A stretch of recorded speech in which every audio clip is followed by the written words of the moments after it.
Salut et bienvenue dans le Cinémax. Alors, quoi de beau au programme? Eh bien, adaptation ciné, état totalitaire, terrorisme, torture, bref, de la joie et de la bonne humeur. Aujourd'hui, on s'attaque à V pour Vendetta.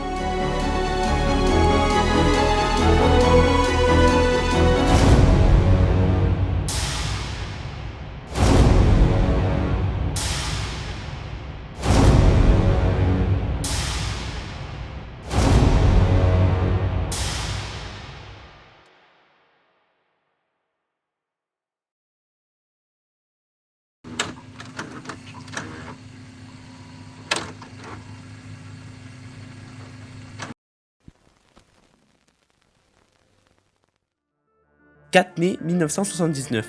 Margaret Thatcher, surnommée la Dame de Fer, est élue première ministre du Royaume-Uni. Alors, rapide état des lieux du pays, depuis les années 70, le Royaume-Uni ne va pas très bien. Les gouvernements et les plans de relance se succèdent les uns après les autres, sans grand succès.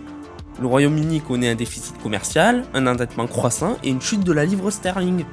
Le choc pétrolier de 1973 finira finalement d'enfoncer le clou pour le pays. Ouais, en gros pour l'Angleterre à cette époque... Ça va très mal. Tu l'auras compris, c'est pas vraiment la folie. Ça va d'ailleurs si mal que les historiens de l'époque surnomment le Royaume-Uni l'homme malade de l'Europe. C'est pour dire. Principalement élue par le parti conservateur du pays, Margaret Thatcher devient donc première ministre d'un pays pour le moins mal en point. Ainsi, enrayer le déclin du pays qui depuis de nombreuses années est embourbé dans une crise à la fois économique, sociale, politique et culturelle, sera sa mission. Un parcours semé d'embûches donc pour celle qui sera à l'origine du thatcherisme. Et malheureusement, privatisation forcée, libéralisme économique, projet contre le syndicalisme, les réformes, toutes plus impopulaires les unes que les autres, sont légion pendant le mandat de Thatcher. Parallèlement à cela, un jeune scénariste habitant Northampton commence à réfléchir sur ce qui se passerait si le régime qu'il voit grandir sous ses yeux devenait un état totalitaire, oppressant sa population. Ce mystérieux scénariste n'est autre que le roi incontesté des comics, le grand, le tout-puissant, Alan Moore. Un génie troublé. Alan Moore est un scénariste, écrivain, dessinateur, réalisateur britannique né le 18 novembre 1953 dans la ville de Northampton. Et maintenant, petit point culture inutile, Northampton est une ville située dans les Midlands de l'Est, en Angleterre. Le saviez-vous? La ville, en plus d'abriter l'un des plus grands écrivains scénaristes du monde des comics, a également été la ville de naissance de Alan Walker, DJ mondialement connu, ou encore Sophie Turner, a.k.a. Sansa Stark dans Game of Thrones. Comme quoi, le monde est petit. Enfin bref. Moore est attiré dès le plus jeune âge par l'art du dessin.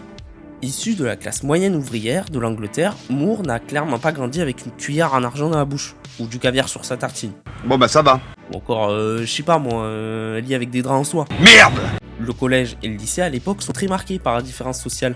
Si l'artiste adore dévorer des livres, et plus particulièrement des comics, il est néanmoins malgré lui poussé vers la sortie, à cause de son rang social. L'artiste quittera ainsi très tôt le système scolaire. Vivant dans un premier temps de petits boulots, Moore entame sa carrière dans l'art graphique au début des années 70. Étant dans un premier temps dessinateur de comic strip, il se détourne néanmoins très vite du dessin. Effectivement, Moore se rend compte que ses dessins lui prennent bien trop de temps et ne lui rapportent que trop peu. Lui qui avec sa première femme vient d'avoir une petite fille prénommée Léa, Moore se lancera de plus en plus dans l'écriture de scénarios, un domaine où il semble plus confiant et déjà très talentueux. Il délaissera finalement de plus en plus le dessin pour finalement se consacrer uniquement par la suite à l'écriture. Si dans un premier temps, Moore arrive à vendre ses histoires par-ci par-là... Mais quoi exactement? Parce qu'on sait pas ce que ça veut dire par-ci par-là. Et voilà, les débuts ne sont pas ouf, on va pas se mentir. Néanmoins, au bout d'un moment, les histoires de Moore se font de plus en plus remarquer, et certains gros éditeurs de comics commencent à s'intéresser à lui. C'est ainsi que Marvel UK, une filiale de Marvel Comics située en Angleterre, proposera à Moore de lui confier les rênes d'une série régulière au début des années 80. Avec cette proposition, Moore commence peu à peu à se créer une place importante comme scénariste dans le monde des comics. Dez Skinner, le coup de chance. Un soir de l'année 1982, Alan Moore reçoit un appel de Dez Skinner, un ancien rédacteur de chez Marvel UK. Ayant eu vent de ses scénarios, Skinner désire lancer sa propre anthologie de bande dessinée, nommée Warrior. Skinner demande à cette occasion à Moore de travailler pour lui et d'inventer de nouvelles séries. Alan Moore acceptera le poste que lui propose Skinner, écrira au début des années 80 une histoire qui changera le monde du comics à tout jamais.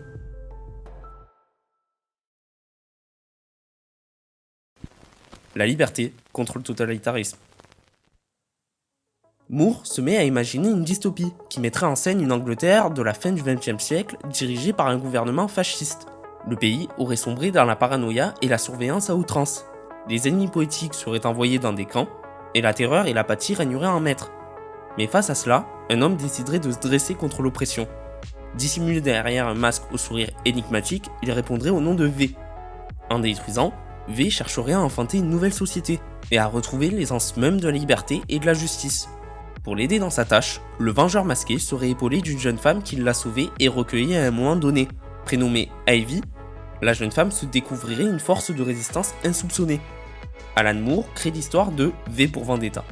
Le comics, sortant sous une forme périodique dans un premier temps, débutera sa parution en 1982, pour finalement s'achever en 1990, après différents changements d'éditeurs suite à des faillites. Au final, un récit complet avec toute l'histoire verra le jour en 1990, grâce à l'éditeur DC Comics. Une fois le récit terminé, le comics deviendra instantanément un classique. Il recevra d'ailleurs de nombreux prix, dont celui du meilleur album étranger à Angoulême en 1990. Alors, c'est un secret pour personne, Alan Moore est un personnage pour le moins... Bizarre. Non, enfin, oui, un peu, mais surtout énigmatique en fait.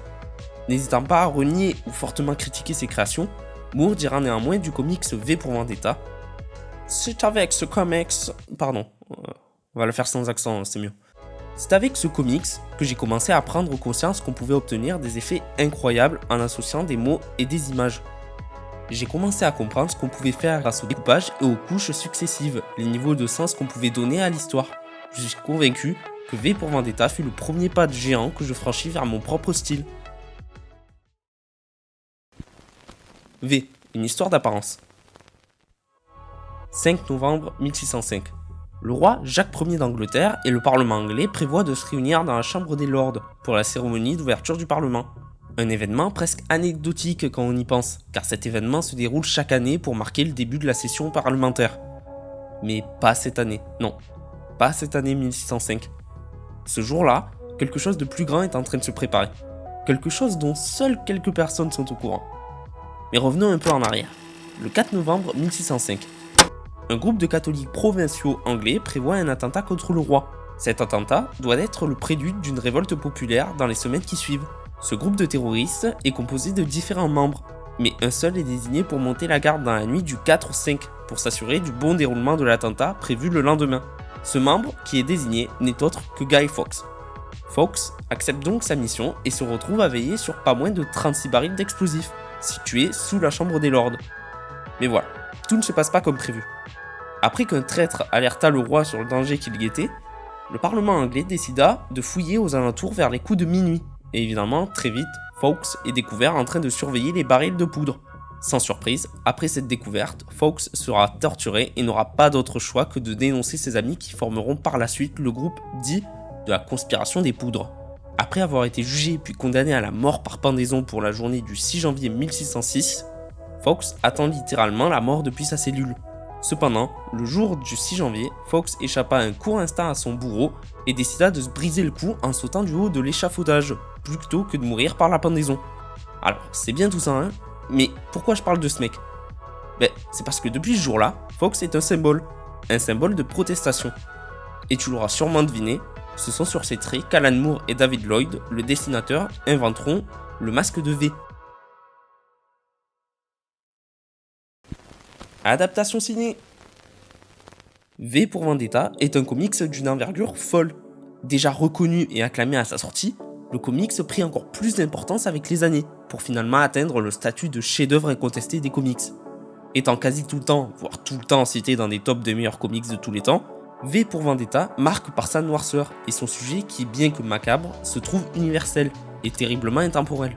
L'asservissement et le contrôle par la peur d'une population sont malheureusement des choses que l'humanité a connues de tout temps. Alors avec une si grande aura dans le monde des comics, une adaptation cinématographique pouvait dès le départ faire peur. Les W pour V. Fans de la BD depuis toujours, les sœurs Wachowski avaient déjà une ébauche du scénario dans les années 90. Cependant, elles préféreront finalement se lancer dans l'aventure Matrix, qui les mobiliseront au final durant près de 10 ans entre l'écriture, le tournage, le montage, Les Wachowski seront au final occupés de 1995 à 2003. Mais voilà, une fois le dernier opus de la saga sorti... le troisième opus de la saga sorti en 2003, les sœurs n'abandonnent pas l'idée d'une adaptation de V pour Vendetta et réécriront une nouvelle mouture du script. Après avoir rapporté littéralement des millions à la Warner avec leur Matrix. Des millions. Des millions, vous êtes charmante, mais vous voyez ce que ça fait déjà 1 million, Larmina? Les producteurs de la Warner se voyaient mal refuser un script des deux sœurs. Cependant, si les deux sœurs ont effectivement écrit le script, elles décideront finalement de confier la réalisation à leur premier assistant sur les Matrix, James McTagg. Ouais, comme quoi le projet est jamais très loin des Wachowski. Ainsi, le projet est mis en chantier au cours de l'année 2005. V pour Vendetta, le film. Alors, en plus de John McTagg, qui en profite au passage pour réaliser son premier long métrage en tant que réalisateur, le film compte dans le rôle du mystérieux V, Hugo Weaving. Ouais, l'agent Smith, Matrix, les Wachowski, tu commences à connaître le truc, hein. La matrice n'est jamais très loin. Alors oui, au début c'était James Purefoy qui était censé jouer V, mais l'acteur nous a fait un retour vers le futur. À savoir, le premier acteur a été remplacé par un second bien meilleur. Donc au final, c'est bien Hugo qui se trouve sous le masque de V. Le rôle d'Ivy Hammond sera quant à lui tenu par l'actrice Natalie Portman, révélée à 11 ans par le film Léon. Nathalie Portman était en 2006, et est toujours d'ailleurs, l'une des comédiennes les plus douées et les plus sollicitées d'Hollywood. Aussi appréciée pour la sincérité de ses interprétations que pour sa beauté et sa grâce naturelle. Enfin, le haut chancelier sera interprété par John Hurt, l'un des plus grands acteurs et dramaturges anglais de sa génération. Avec ce casting, on peut dire que... Ouais, ça va être bien. Ça va être très bien même. Bon, bien sûr, faut imaginer. Oui, bien sûr. Après un tournage principalement basé à Londres et au studio Babelsberg situé en Allemagne, et avec un budget d'environ 54 millions de dollars, le film est tourné en milieu d'année 2005, pour finalement sortir le 19 avril 2006 en France. Alors, le film sort et compte directement quelques scènes bien marquantes. Parmi la plus connue, le maintenant très célèbre rasage de tête de Natalie Portman, qui fut réellement fait par l'actrice, ce qui nécessita par conséquent plusieurs caméras au cas où, car la scène était un one-shot en fait. S'il n'y a plus de cheveux, on peut pas la refaire avec des cheveux. Ou encore la scène du domino, nécessitant des centaines d'heures de travail de préparation et plus de 22 000 dominos. Combien? Ouais, 22 000. On n'est pas sur des petits chiffres. Mais d'autres scènes sont aussi moins remarquées, et pourtant tout aussi remarquables. Comme par exemple la scène de fin qui voit des centaines de personnes s'approcher du Parlement londonien. Eh bien, aussi étonnant que cela puisse paraître, cette scène a véritablement été tournée au Parlement. Effectivement, la production s'est lancée dans une longue phase de négociation en amont du tournage, avec les autorités compétentes pour qu'on leur autorise à bloquer le périmètre entourant le Parlement londonien pendant 3 nuits. L'accord a finalement été accepté. Et cela est pour le moins exceptionnel, car aucun tournage auparavant n'avait jamais eu le droit de privatiser un lieu aussi sécurisé, et qui comprend donc bien évidemment le Parlement anglais, le ministère de la Défense ou encore le domicile du Premier ministre. Quand même. Bon, après la liberté n'était pas non plus totale sur le plateau de tournage, faut pas exagérer hein. La police a par exemple contrôlé chaque figurant et membre de l'équipe pour s'assurer que les armes dont ils disposaient pour les besoins de la scène étaient bel et bien factices. Au final, le film livre un bon ressenti, avec notamment une interprétation solide de Natalie Portman, qui arrive à transmettre la fragilité de son personnage dans un premier temps, mais aussi la force qu'elle se découvre au fur et à mesure. On peut également situer la performance de Hugo Weaving, n'ayant que sa voix et son corps pour faire passer des émotions et faire vivre le personnage de V. Voilà! Vois en moi l'image d'un humble vétéran de vaudeville, distribué vicieusement dans les rôles de victime et de vilain par les vicissitudes de la vie. Ce visage, plus qu'un vil vernis de vanité, est un vestige de la vox populi aujourd'hui vacante, évanouie. Cependant, cette vaillante visite d'une vexation passée se retrouve vivifiée et a fait vœu de vaincre cette vénale et virulente vermine vantant le vice et versant dans la vicieusement violente et vorace violation de la volition.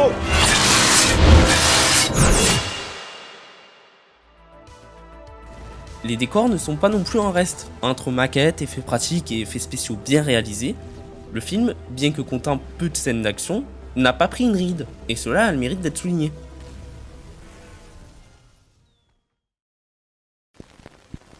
V pour Vendetta, une adaptation vraiment fidèle? C'est un secret pour personne, la grande majorité des films de super-héros sont à la base issus d'un comics, d'une BD ou même d'un roman. Non, c'est... Clairement, les Spider-Man de Sam Raimi, les Batman de Nolan, les X-Men de Bryan Singer, sont tous issus d'un seul et même milieu, le milieu des comics. Par contre, il paraît évident de préciser que si les réalisateurs et les scénaristes partent d'une base certes déjà établie, ils créent néanmoins une nouvelle histoire tout en adaptant le média de base au cinéma. Ainsi, avec un gros travail de transposition et des modifications judicieuses, cela donne parfois lieu à littéralement des chefs-d'œuvre. He's a silent guardian, a watchful protector, a dark knight. Néanmoins, malgré le statut culte de certains de ces films, peut-on vraiment dire qu'ils sont fidèles à l'œuvre de base? À mon avis, non. Et d'ailleurs, tant mieux. Pour moi, les adaptations cinématographiques doivent nécessairement être reconfigurées et transformées pour que cela fonctionne. Une adaptation trop littérale d'une œuvre n'est souvent pas intéressante, car d'une part souvent ratée, mais aussi sans intérêt, car ben voilà, il y a pareil en mieux en fait. Mais bon, après il faut également reconnaître que trop s'éloigner de l'œuvre de base dessert souvent le film. Au final, on peut dire qu'il y a la bonne et la mauvaise adaptation cinématographique. En fin de compte, une adaptation d'une œuvre tient bien souvent sur un fil. Tomber d'un côté en ferait une transcription sans intérêt, mais d'un autre côté, en faire quelque chose de trop éloigné changerait le message original de l'œuvre. Alors, dans tout ça, où est situé V pour Vendetta? Pour savoir si le film réussit son pari d'adapter de manière fidèle le comics de base, nous pouvons dans un premier temps nous pencher sur les différences entre le film et le comics. Cela nous aidera à déterminer si le film a une certaine fidélité par rapport aux comics. Tout d'abord, le changement majeur qu'il y a entre le film et le comics est bien le système politique dans lequel a sombré la ville de Londres. Dans le comics, le système est clairement défini comme fasciste à l'extrême, alors que dans le film, le gouvernement est beaucoup plus répressionnaire et conservateur que fasciste. La situation ayant amené ce système politique est aussi différente. L'un explique qu'une guerre nucléaire a ravagé presque la totalité de la planète, sauf l'Angleterre, qui sombra néanmoins petit à petit dans un état fasciste à la suite de cette catastrophe, tandis que l'autre explique qu'une guerre bactériologique a décimé la population. On pourrait être à l'aube d'une ère nouvelle. L'énergie nucléaire est insignifiante dans un monde où un virus peut tuer une population entière en laissant ses richesses intactes. Le personnage d'Ivy subit aussi des changements. Le comics la présente au début comme une jeune fille de 16 ans, innocente, apeurée et désespérée. Tandis que V pour Vendetta le film démarre en nous présentant dès le départ Ivy comme une personne sûre d'elle, et ayant déjà une tendance à la révolte et à la rébellion. Également, passage presque obligé quand on adapte une œuvre, certains personnages présents dans le comics sont soit tout bonnement absents du film, soit ont un rôle bien plus réduit dans celui-ci. Alors là, clairement, avec tout ce que je viens de dire, on se dit « Ok, le film est pas si fidèle que ça en fait ». Et pourtant si, le film est une adaptation réussie du comics. Attends, quoi? Oui, le film est une adaptation réussie. Parce que oui, il y a des changements drastiques, mais pourquoi y a-t-il ces changements? C'est ça qui est intéressant de comprendre. Par exemple, le système politique entre le film et le comics n'est pas le même. Ok, mais il faut remettre les choses dans leur contexte. Au début des années 80, Moore laisse paraître en sous-texte une critique de la politique thatcherienne du moment. Mais voilà, le film, lui, en comptant ses années de processus de création, s'inscrit clairement dans les années 2000. Autrement dit, plus du tout dans le contexte de 80. Et c'est là que le film justifie la plupart de ces changements. Les personnages qui sautent sont nécessaires pour raconter une histoire structurée et compréhensible. Tout comme Ivy doit déjà avoir un sentiment de rébellion en elle pour que le film tienne 2 heures et ne montre pas une évolution trop brusque d'un personnage passant d'un plan à un autre, d'une jeune fille désespérée à une femme forte de ses convictions. La plupart des personnages du film sont aussi inévitablement plus manichéens par rapport aux comics, qui dépeignent des personnages plus en nuances. Mais quelque part, peut-on réellement lui reprocher cela? Les personnages d'un film se doivent d'être clairement définis pour le spectateur. Il ne faut pas oublier qu'un personnage dans un film se construit de manière bien différente qu'un personnage dans un roman ou un comics. Enfin, dernier point, on peut relever que les sœurs Wachowski avaient pour mission d'adapter le film à un autre public que celui du comics. Un public américain tout d'abord, mais avec une culture et une connaissance du pays d'Angleterre plus réduite. Rien qu'avec ces raisons, V pour Vendetta, le film, semble déjà être très respectueux du comics. Mais l'est-il vraiment jusque dans son message? Personne n'oubliera jamais cette nuit-là, et tout ce qu'il a représenté pour ce pays. Mais moi, je n'oublierai jamais l'homme, et tout ce qu'il a représenté pour moi.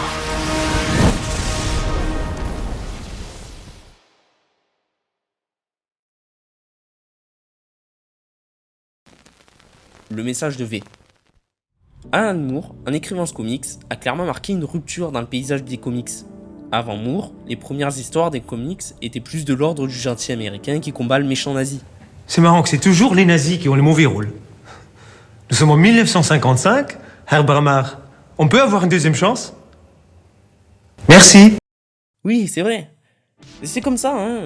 C'était un méchant, un gentil, des super pouvoirs, et voilà, c'est parti. Mais Moore, bien qu'à l'heure d'aujourd'hui, il critique le fait que les comics soient devenus trop réfléchis, trop adultes, a néanmoins fortement contribué à ces tons plus sombres, plus politiques dans les comics. V pour Vendetta est clairement un comics sombre, violent, sans pitié. Le comics montre de manière très crue comment un pays, autrefois démocrate et libre, peut chuter. Comment il peut succomber à l'obscurantisme, à la peur et au totalitarisme. Ainsi, corruption, télésurveillance, puissance et manipulation des médias y sont dépeints. Mais le personnage de V représente dans le comics avant tout un symbole. Le symbole d'une lutte pour la liberté et pour faire ouvrir les yeux à une population manipulée et asservie. Pourquoi tu meurs pas? Sous ce masque, il y a plus que de la chair. Sous ce masque, il y a une idée, Monsieur Creedy. Et les idées sont à l'épreuve des balles. V est certes un humain torturé avec une part de cruauté, mais ses actions perpétrées sont avant tout des symboles. Ainsi, avec le comics V pour Vendetta, Alan Moore et David Lloyd opposent l'anarchisme au fascisme. Alan Moore déclarait d'ailleurs dans une revue française d'études en 1987 « Dans ce monde noir, blanc et gris, V représente la culture et l'anarchie. C'est une histoire à la Robin des Bois, un homme seul contre le système. Nous essayons de parler de choses telles que la sexualité ou la politique, et aussi de ce que je conçois comme étant les deux formes fondamentales de la politique. Non pas le capitalisme et le communisme, qui se ressemblent beaucoup, ces deux formes sont l'anarchie et le fascisme. Ce sont les deux pôles de la politique. D'un côté, faire ce que l'on veut, être responsable de sa propre existence, ou bien confier cette responsabilité à quelqu'un d'autre. En plaçant ces éléments dans un monde stylisé du futur, nous créons un contexte apocalyptique. On invente ces personnages qui résument un point de vue moral ou philosophique. Alors l'interaction entre les personnages devient une sorte de drame moral. Nous comprenons en quoi, dans le comics, la question de à qui appartient le pouvoir est omniprésente. Et au final, c'est là que se trouve tout le message. Mais du coup, est-ce que le film dépeint aussi ce message? Eh bien... Oui, enfin non. Ouais, enfin, c'est plus compliqué. Tout d'abord, pour parler un peu de l'image, le film ayant une colorimétrie plutôt désaturée et de ton plutôt sombre, affiche clairement son envie de retranscrire la noirceur perçue dans le comics. Le message que porte V est aussi bien présent dans le film. Effectivement, V cherche avant tout à faire ouvrir les yeux, à montrer la voie d'une liberté, jusqu'ici perdue. Cette même liberté qui fait petit à petit ouvrir les yeux à Evie, pour qu'elle n'ait plus peur. Et malheureusement, des fois, faut se salir les mains pour ça, et c'est ce que fait V. Ton propre père disait que les artistes utilisaient les mensonges pour dire la vérité. Oui, j'ai créé un mensonge. Mais c'est en y croyant que tu as découvert la vérité qui est en toi. Non. Ce qui était vrai dans cette cellule l'est toujours. Je n'ai aucun rapport avec ce que tu as pu y ressentir. J'arrive plus à ressentir la moindre chose. N'essaie pas d'échapper à ce que tu as fui toute ta vie.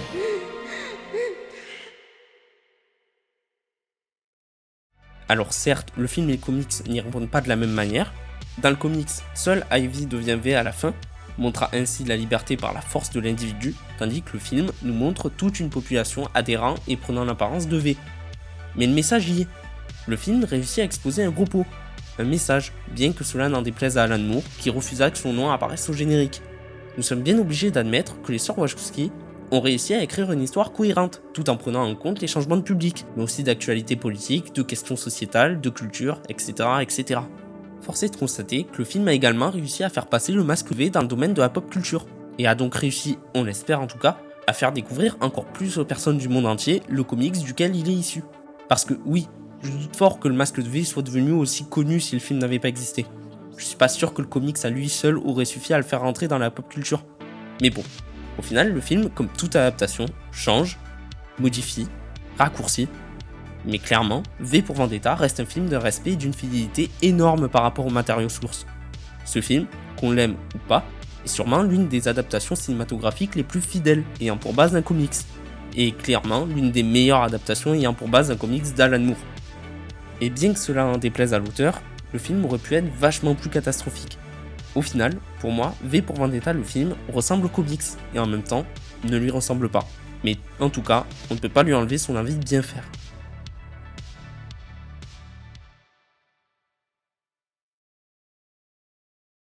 Wouh! Ok, c'est une vidéo. Abonne-toi, like, tu connais la chanson, commente, Mais surtout, écris en commentaire le film que t'aimerais que je traite pour la prochaine fois, parce qu'en vrai, c'est ça qui m'intéresse le plus. Donc vas-y, fais-toi plaisir. Sur ce, à la prochaine.